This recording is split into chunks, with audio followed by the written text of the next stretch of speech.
नमस्कार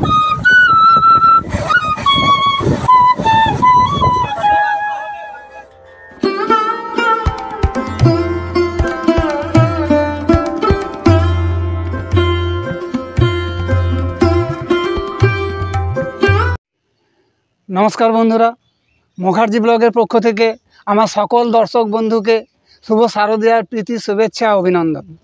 আজ আমার গন্তব্য কলকাতার খুব কাছেই একদিনের ঘুরে আসার আদর্শ ঠিকানা বেড়ি শ্রী শ্রী রামকৃষ্ণ আশ্রম অর্থাৎ ঠাকুর মা স্বামীজি মন্দির।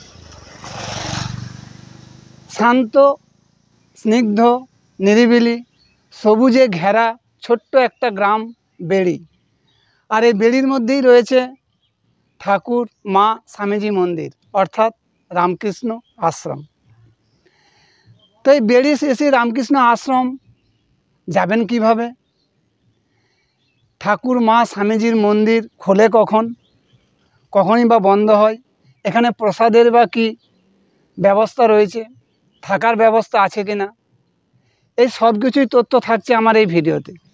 তাই ভিডিওটা পুরোটা দেখুন, আশা করি ভালো লাগবে। আর ভালো লাগলে লাইক শেয়ার কমেন্ট এবং সাবস্ক্রাইব করবেন, আর নোটিফিকেশনের জন্য বেল আইকনটা প্রেস করবেন। প্রায় এক যুগ ধরে এই আশ্রমের তিনজন মাতাজি তাদের অক্লান্ত পরিশ্রম করে এই আশ্রম পরিচালনা করেন। তো আমি এখন আছি দমদম স্টেশনে, 7:30 বনগাঁ লোকাল 4 নম্বর প্ল্যাটফর্মে ঢুকছে। তো চলুন এই বনগাঁ লোকালই উঠে পড়ি।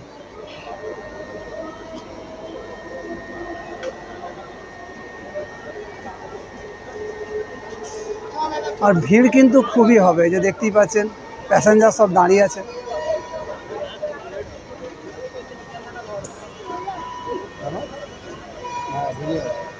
তো বন্ধুরা এখানে একটা ছোট্ট ইনফরমেশন দিই, শিয়ালদা থেকে গোবরডাঙ্গার দূরত্ব 57 কিলোমিটার। শিয়ালদা থেকে গোবরডাঙ্গার বনগাঁ লোকালের টাইম লাগে 1.5 ঘন্টা। শিয়ালদা থেকে গোবরডাঙ্গার মাঝখানে 18টা স্টেশন থামবে। শিয়ালদা থেকে গোবরডাঙ্গার বনগাঁ লোকালের ভাড়া পড়বে 15 টাকা। আর মসলন্দপুরের ঠিক পরেরটাই হলো গোবরডাঙ্গা।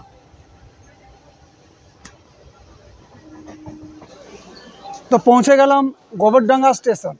এই গোবরডাঙ্গা স্টেশনে আমি 2 নম্বর প্ল্যাটফর্মে নামলাম। এই 2 নম্বর প্ল্যাটফর্ম থেকে ওই যে ফুট ওভার ব্রিজটা দেখছেন, ওই ফুট ওভার ব্রিজ ধরে চলে যান 1 নম্বর প্ল্যাটফর্মে। 1 নম্বর প্ল্যাটফর্ম থেকে বাইরে বেরিয়ে বাস পাবেন। বাস ধরুন, বলুন বেড়ি হাই স্কুল যাব, পৌঁছে যাবেন। তো তাহলে চলুন। তো গোবরডাঙ্গার স্টেশনের 1 নম্বর প্ল্যাটফর্ম হয়ে বাইরে বেরিয়ে এই যে রাস্তাটা দেখছেন, এই রাস্তাটা ধরে সোজা চলে আসুন। এলিয়ে সামনে এই যে বাস দেখা যাচ্ছে, এই বাসটাই যাবে। এই বাস নিমাইয়ের ঘাট যাবে। বাস নিমাইয়ের ঘাট যাবে। আচ্ছা, কতক্ষণ টাইম লাগবে? আগে এই গাড়ির টাইমটা লাগতো আপনার আধা ঘন্টা, এখন 40 থেকে 45 মিনিট সময় লাগবে। আচ্ছা, কারণ এই দুর্যোগের পরিস্থিতির রাস্তার বলতে কাটার জল, প্রচণ্ড জল বেড়ে গিয়েছে, মাথা সমান জল। রাস্তায় বাস নিয়ে যেতে আমাদের আচ্ছা, কঠিন পরিশ্রম হয়ে যাচ্ছে। গাড়ির ব্রেক শু সব পুরো ধরে নিচ্ছে, গাড়ির যাতায়াতের অসুবিধা হচ্ছে। এখন গাড়ি আস্তে আস্তে যেতে হচ্ছে, যার জন্য রাস্তার সময়টা বেশি লাগবে। ভাড়া কত? ভাড়া এখন 17 টাকা। আচ্ছা, এই বাসটা ছেড়ে গেলে আর পরের বাস কটায় পাবো? আপনি আধা ঘন্টা পরেই পাবেন। আধা ঘন্টা সার্ভিস আছে। আচ্ছা, 6 বাস বেড়িগোপালপুর টু গোবরডাঙ্গা। আচ্ছা আচ্ছা, এই রাস্তাটা কোথায় যাচ্ছে? এই রাস্তাটা সোজা চলে যাচ্ছে আপনার বেড়িগোপালপুর যাচ্ছে। আর এই দিকের রাস্তাটা? এই রাস্তার নকুল হয়ে হাবড়া যাচ্ছে। ঠিক আছে দাদা, ধন্যবাদ। তো বন্ধুরা আমি নিমাইয়ের ঘাটের স্টপেজে নামলাম। আমি বেড়ি হাই স্কুলের কাছে নামতে পারতাম, কিন্তু ওখানে কন্ডাক্টর বলল জল আছে, তাই আপনি এখানে নামুন। এই নিমাই ঘাটের কাছে এই যে রাস্তাটা দেখছেন, এটাই হচ্ছে নিমাই ঘাট যাচ্ছে।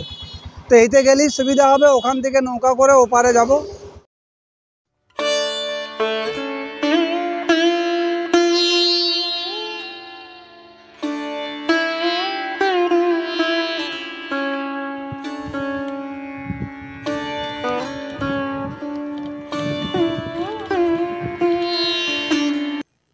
চারিদিকটা সবুজে ঘেরা। দেখুন কত সুন্দর চাষবাস হচ্ছে। পেঁপে গাছ, কলা গাছ, এখানে কাগজি লেবুর গাছ, এখানে ধান চাষ হয়েছে। একদম নিস্তব্ধ, শুধু পাখির কিচিরমিচির আওয়াজ শুনতে পাওয়া যাচ্ছে। পরিবেশটা খুবই সুন্দর। তো বন্ধুরা, নৌকায় করে নেমে এই যে রাস্তাটা দেখছেন, এই রাস্তাটা ধরে সোজা চলে আসুন, এসে এই দিকে ঘুরে যান। এই যে রাস্তাটা কিছুটা গেলেই, অর্থাৎ ঢিলছোড়া দূরত্বে, বেড়ি শ্রী শ্রী রামকৃষ্ণ আশ্রম। তো পৌঁছে গেলাম বেড়ি শ্রী শ্রী রামকৃষ্ণ আশ্রম। দেখতেই পাচ্ছেন রামকৃষ্ণ আশ্রমের মূল প্রবেশদ্বার। মাঝখানের যে বড় গেটটি দেখছেন, এটি 4 চাকা প্রবেশ করার জন্য, আর দু সাইডে ছোট ছোট দুটি গেট দেখা যাচ্ছে। এটি দিয়েই জনসাধারণ এই আশ্রমের মধ্যে প্রবেশ করতে পারে।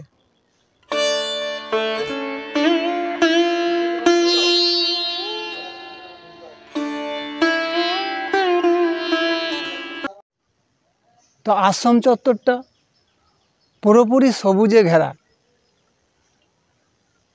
শান্ত নিরিবিলি পরিবেশ।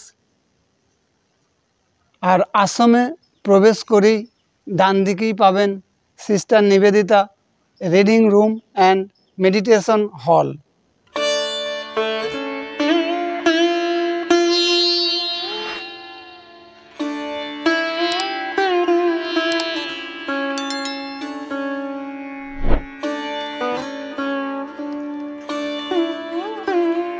আর পাশেই আছে বাথরুমের ব্যবস্থা।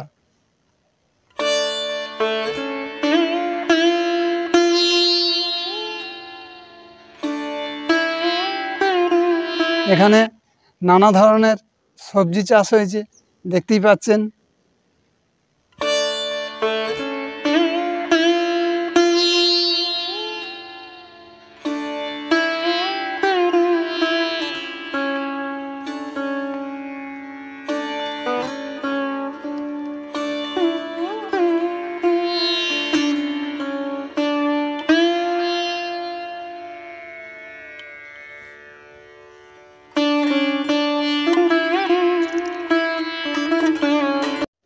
এখানেও ঠাকুর মা স্বামীজির আর একটি মন্দির হবে, কাজ চলছে, এই যে দেখতেই পাচ্ছেন।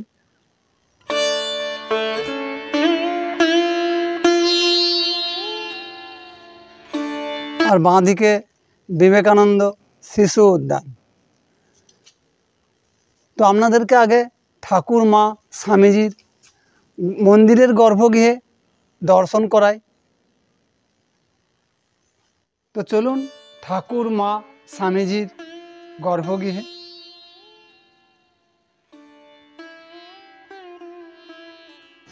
এই পূর্ণভূমিতে এসে মন ভরে গেল, যেন মনে হয় ঠাকুর মা স্বামীজির স্পর্শ পাচ্ছি। ঠাকুর রামকৃষ্ণদেবের যে 16 জন সন্ন্যাসী শিষ্য, ওনাদেরই ফটো এখানে রাখা আছে।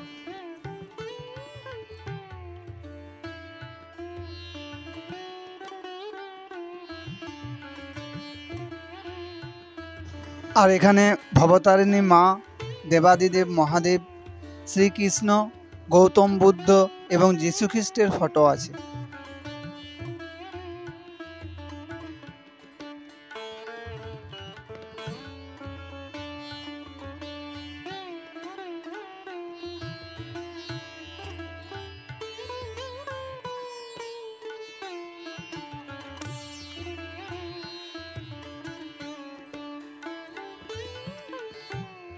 গর্ভগৃহের বেদিতে কাঠের সিংহাসনে মাঝখানে আছেন যুগবতার শ্রী শ্রী ঠাকুর রামকৃষ্ণ পরমহংসদেবের ফটো।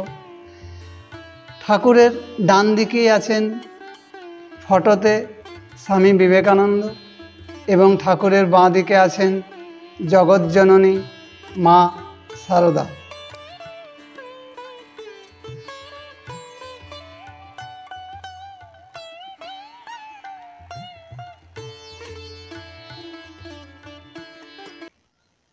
আশ্রমের মন্দিরের দুধারে শ্বেত প্রস্তর ফলকে কে কখন প্রতিষ্ঠা করেছেন তা দেওয়া আছে।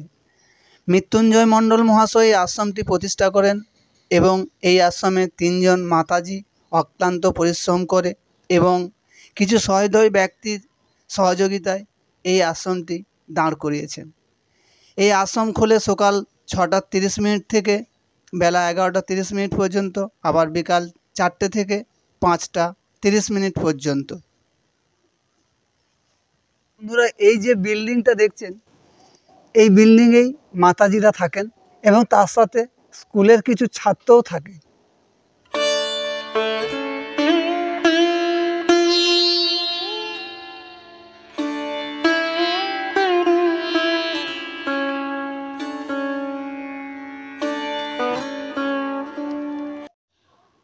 তো চলুন এরপর আপনাদের বেড়ি শ্রী শ্রী রামকৃষ্ণ আশ্রম পরিচালিত স্কুলে নিয়ে যাই। তো রামকৃষ্ণ শিশু শিক্ষা নিকেতন পরিচালনায় বেড়ি শ্রী শ্রী রামকৃষ্ণ আশ্রম, এই যে দেখতেই পাচ্ছেন, এখানে নার্সারি থেকে ক্লাস 5 পর্যন্ত বাচ্চাদের পড়ানো হয়।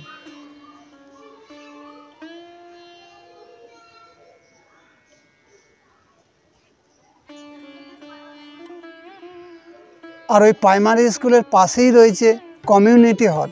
এই যে বিল্ডিংটা দেখছেন, এটাই হলো কমিউনিটি হল।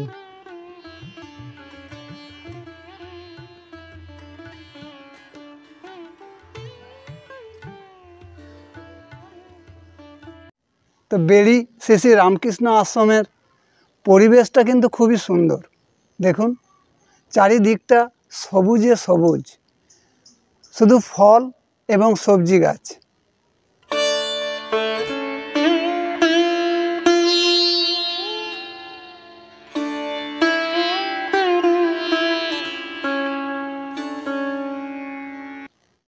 তো চলুন এরপর আপনাদের বিবেকানন্দ শিশু উদ্যানে নিয়ে যাই।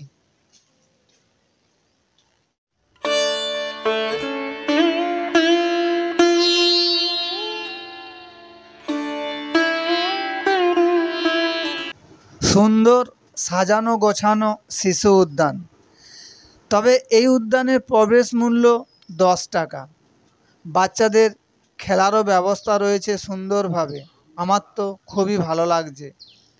আর মধ্যস্থলে রয়েছে স্বামীজির মূর্তি, যা আরও পার্কটিকে আকর্ষণীয় করে তুলেছে।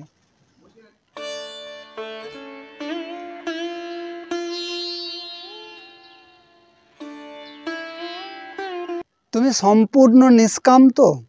তা যদি হও, তবে তোমার শক্তি কে রোধ করতে পারে? চরিত্র বলে মানুষ সর্বত্রই জয়ী হয়।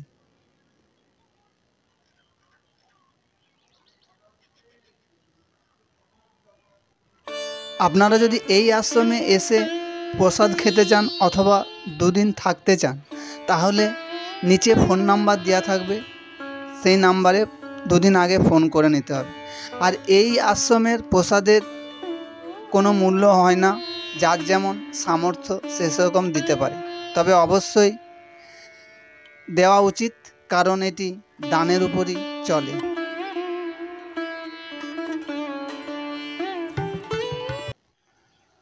তো বন্ধুরা, আশ্রমের ভিডিও কেমন লাগলো কমেন্ট করে জানাবেন। ভালো লাগলে একটা লাইক করে সাথে থাকবেন এবং একটা সাবস্ক্রাইব করে পাশে থাকবেন। তো আবার দেখা হবে পরবর্তী অন্য কোনো নতুন ভিডিওতে, হয়তো ঠাকুর মা স্বামীজির মন্দিরে। তাহলে আজ এই পর্যন্তই, টাটা।